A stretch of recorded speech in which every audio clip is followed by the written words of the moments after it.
Lorsque nous avions fait nos calculs, nous avions posé un volet pour voir toujours à l'écran ma ligne de titre. On va enlever ce volet qui va m'embêter plus qu'autre chose pour ma mise en forme. Nous allons en figer les volets, on va les libérer. Voilà, je retrouve une feuille normale. Concernant les mises en forme, alors tout se passe dans l'accueil et tout se passe dans cette partie-là. Police, alignement, ombre. On va commencer dans l'ordre. Le titre, on va le mettre en gras, on va le mettre en plus gros. Voilà. Éventuellement, je peux décider de centrer le titre sur la totalité de mon tableau, avec dans l'alignement l'outil fusionner et centrer. Voilà. Moi personnellement, je préfère laisser mes titres alignés à gauche, donc je vais enlever la fusion. Les titres de colonne sont en principe centrés. Les titres de ligne, eux, restent alignés à gauche. Je vais diminuer un petit peu le zoom, histoire de voir le tableau en entier. Voilà. Sur tout ce tableau-là, je voudrais rajouter le quadrillage. Le quadrillage qui apparaît ici à l'écran ne s'imprime pas. Je vais rajouter toutes les bordures. Pour que ce soit un petit peu plus élégant, je vais rajouter une bordure épaisse sur l'extérieur. Voilà. On peut aussi rajouter des couleurs de cellules pour sélectionner des cellules qui ne sont pas à côté des autres, comme ici. J'utilise tout simplement la touche CTRL de mon clavier. Je la garde appuyée pendant que je sélectionne. Je vais rajouter mes petites couleurs.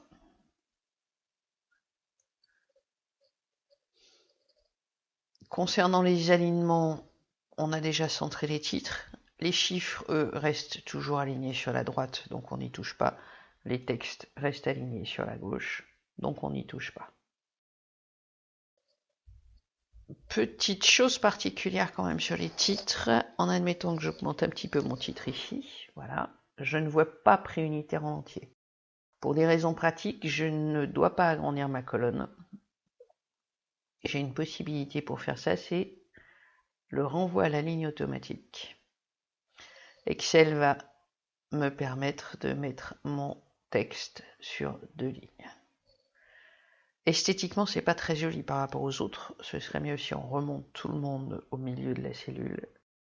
Ça se fait avec l'alignement vertical ici. Vous avez deux alignements. Les alignements verticaux, en haut de la cellule, au milieu de la cellule, en bas de la cellule.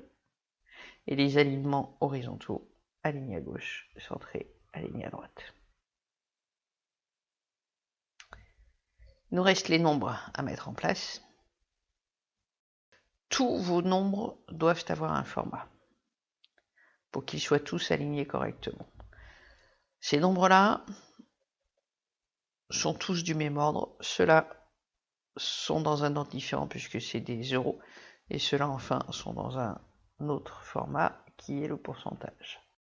Sur ces chiffres-là, nous allons appliquer ce qu'on appelle le séparateur de milliers, qui se trouve là, qui met un espace entre les milliers et les centaines, 2 décimales, et un petit espace derrière pour pas que ça colle le trait. Le chiffre n'est pas pour autant centré, hein, il est simplement décalé vers la gauche.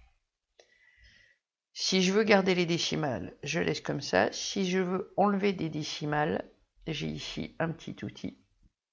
On part de 2 zéros vers un 0 qui réduit les décimales. Voilà, je vais les mettre à une décimale. Je clique. Voilà. Prix unitaire. Maintenant, cela, je les veux en monétaire, donc en euros. On va utiliser cet outil-là. En fait, c'est un petit billet de banque avec des petites pièces, faut le savoir, parce qu'il n'est pas très bien dessiné. On clique dessus. Même principe, il nous met un espace entre les milliers et les centaines, de décimales et le symbole euro. Sauf que là, j'avais décidé au départ que mes prix unitaires étaient à 3 décimales, donc je vais rajouter une décimale avec celui-là. Voilà. Et dernier format de nombre que nous avons, c'est ceux qui restent en bas, qui sont des pourcentages. Le format pourcent, il multiplie le chiffre par 100. Hein. Si je remets en standard, on avait 0,28. Je mets en pourcentage, j'ai bien 28%. Donc il multiplie le chiffre par 100 et il met le symbole pourcent derrière. On va juste rajouter une décimale, voilà, pour faire comme au-dessus. Et dernière chose à faire, c'est vérifier si tout va bien. Donc là déjà, j'ai un problème, je ne vois pas mes textes en entier. Je vais agrandir un petit peu ma colonne ici. Voilà. Je vais pouvoir réduire celle-là qui me servait juste de séparation entre mes calculs. Si je veux que mes colonnes aient toutes la même largeur, je peux les sélectionner, modifier une largeur, ça modifie la largeur de toutes les colonnes. En modifiant la largeur ici, nous avons des dièses qui apparaissent. C'est simplement que la taille de la cellule est trop petite par rapport aux chiffres. Donc on va réaugmenter un petit peu. Voilà. Mon texte se présente plutôt bien. Je vais peut-être augmenter un petit peu mes hauteurs de ligne pour que ça fasse un peu moins serré. Je sélectionne mes lignes, sauf la ligne de titre qui était déjà plus grosse. Et ici, je vais descendre avec une demi-ligne au maximum. Puisque comme ça s'applique sur toutes les lignes, ça va prendre très vite de l'ampleur. Comme pour mes titres tout à l'heure, le texte est aligné en bas, c'est pas forcément très joli, donc on va centrer verticalement. Voilà. Un petit zoom en moins pour vérifier. On a bien tout ce qu'il nous faut. Il ne restera plus qu'à faire la mise en page qui fera l'objet de la prochaine vidéo. Merci.